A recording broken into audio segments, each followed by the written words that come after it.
Hey everybody, it's November 29th, 2008. I am sonicsuns.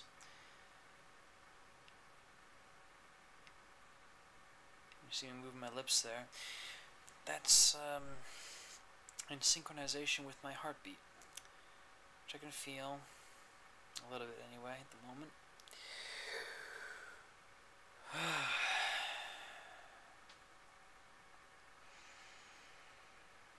About 3 years ago, I was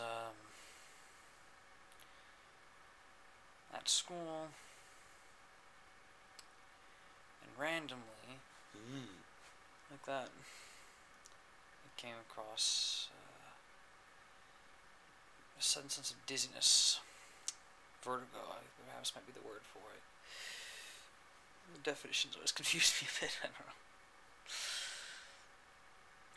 Pretty soon I had like heart palpitations, my hands turned sickly white. Soon enough I was in a nurse's office, lying down. They gave me like cold water, and I just like drinking cold water, I started shivering. I just couldn't take that. Next couple of weeks, I was sleeping like 18 hours a day or some crap, I don't know. Or at the time I wasn't literally sleeping, I was spent in this very bed, as a matter of fact, just lying here, unable to move, because I felt like total crap. I did happen to read the entire Sherlock Holmes collection. Or just like reach over, just trying to read a book or something. Oh. But it's a way to get your reading done, I suppose. Come down with stress disorder, which is the best term I have for it, by the way. I'm sure the people in the audience right now speculating, or have been speculating in this last minute or two I've been talking about. Okay, so what exactly does sonicsuns have here? Well, I've seen professionals. There was the initial nurses at school. There was the family doctor. There was this separate clinic, some combination of doctors and nurses there. There's the emergency room doctor. There's at one point my heart hurt, like, I don't know, a week or two after the initial problem. Like, actually, it hurt. I thought maybe I was having a heart attack. I didn't know. So that was an emergency room. And eventually an endocrinologist, when there was some thought that maybe I had an endocrine disorder thing. No one found anything in any of their tests. Eventually it was the endocrinologist who said, you know what, maybe you're just really stressed. And I was like, oh.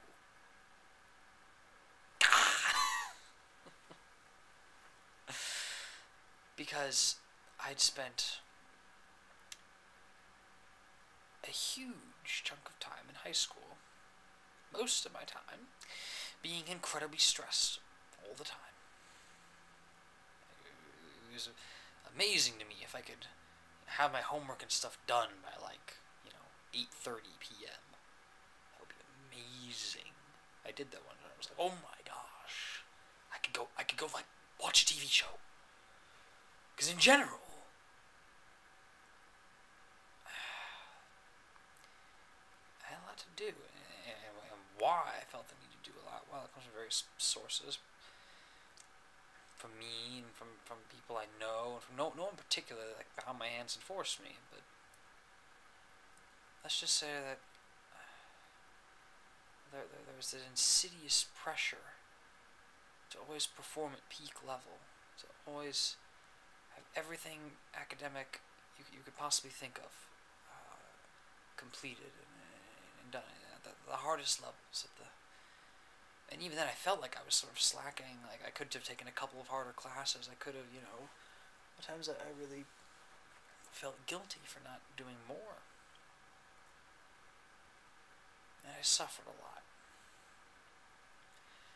Many times I wanted to do something creative, something I loved, and I couldn't because I had homework to do.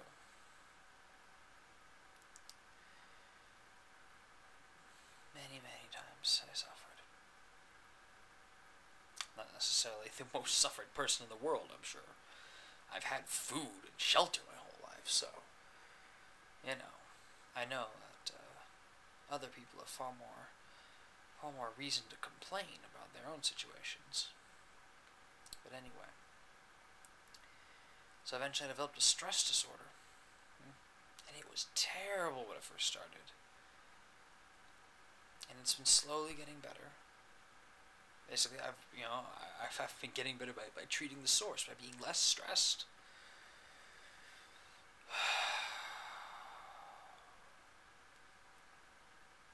College.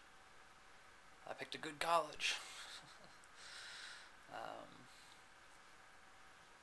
I haven't burdened myself so much, and I've just taken incredible amounts of time to just, let this thing get better. To think about all my troubles and talk about them when I get the chance and such. And slowly, sort of like the stock market, where you may have a general trend, but at any given moment you don't know where you're headed. Well, there's a general trend upward, upward in this case meaning better and being of normal health. It's 3 years later, and this is no major event right here, but there's tendrils of it. I can feel my heartbeat. So the message is, don't overburden yourself. I mean, there are plenty of instances. I suppose a person suffering for some greater cause, or enduring pain, for some sort of gain. You all know that phrase. I put so much pain to a point where I wasn't gaining much from it. I would have gained more to pursue what I love a little more often, huh? God, I wish I'd done that. 3 years after the initial attack, I still have some trouble. So, I guess I'm saying follow your heart. At least a little bit. I don't know.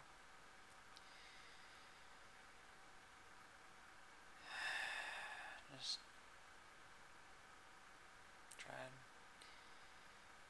and do what's best for you, huh? Sort of a thing. Thanks for watching. See you later.